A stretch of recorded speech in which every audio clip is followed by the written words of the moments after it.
Salut mes abonnés, j'espère que vous allez bien et bienvenue sur Gaël Chanel.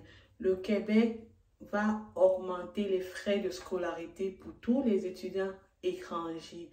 Alors, je sais que vous avez eu à entendre, vous avez eu à lire ou alors à voir ces informations un peu partout sur les médias.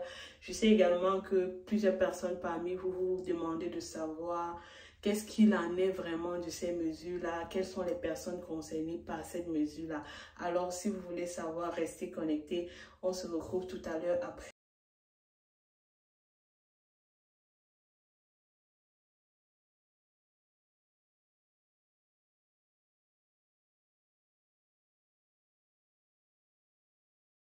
Comme je vous ai annoncé tout à l'heure avant le générique, le Québec va hausser les frais de scolarité pour tous les étudiants étrangers dès la session d'automne 2024, donc du moins dès la rentrée prochaine.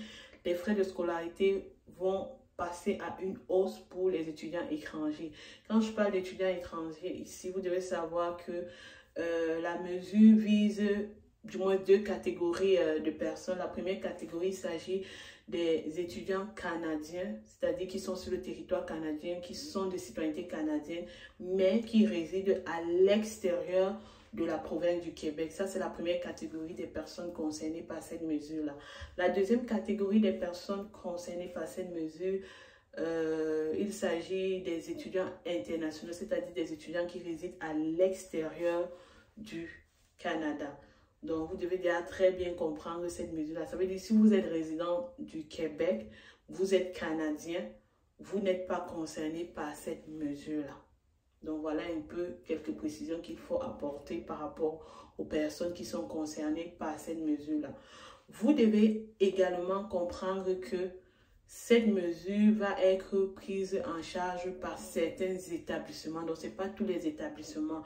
Et en majorité, il s'agit des établissements anglophones. Donc, parmi ces établissements, je peux citer entre autres l'université McGill, Concordia et Bishops. Donc, ce sont quelques universités qui vont pour un premier temps être concernées par cette mesure et qui seront immédiatement appliquées dès la rentrée prochaine, c'est-à-dire automne 2024. Bon, maintenant également, vous devez savoir que ça ne concerne pas tous les cycles. Donc, ça va concerner par exemple le premier cycle, le second cycle professionnel. Et vous devez également comprendre que ça ne va pas concerner le second cycle de recherche et le troisième cycle. Donc, voilà quelques détails que j'aimerais apporter pour avoir un peu plus de précision ou alors pour mieux éclairer vos incompréhensions face à cette nouvelle mesure-là. Donc, ça va concerner des étudiants nationaux, mais qui ne résident pas au Québec, des étudiants internationaux qui résident à l'extérieur du Québec, et ça prendra effet sur quelques universités à l'instar de McGill, Concordia et Bishop. Vous devez également comprendre que ça va prendre effet pour tous les étudiants qui voudront suivre une formation du premier cycle, du second cycle professionnel, mais ceux qui vont suivre une formation en second cycle recherche et troisième cycle ne seront pas visés par cette mesure-là.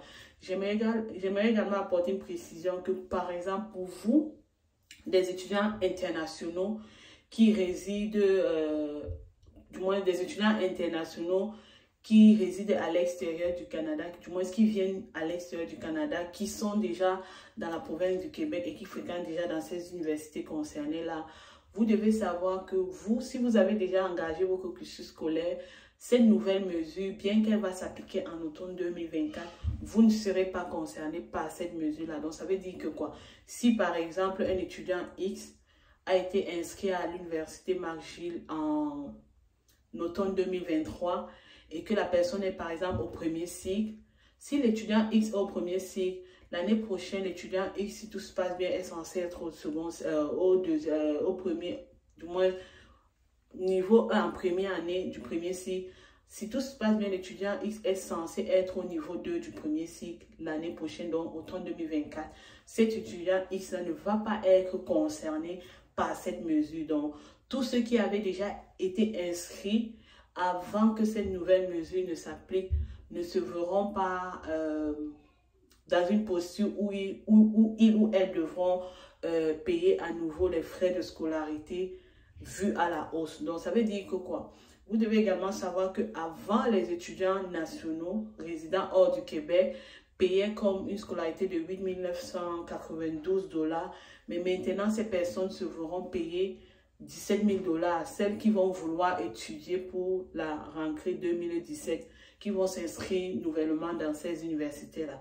Pour les étudiants internationaux, vous devez savoir que les frais de scolarité vont aller jusqu'à 20 000 $ canadiens. Donc, c'est vraiment énorme et bon, on espère que malgré ces montants-là, ça ne va pas vous empêcher d'avoir votre rêve et de pouvoir poursuivre vos études au niveau du Canada.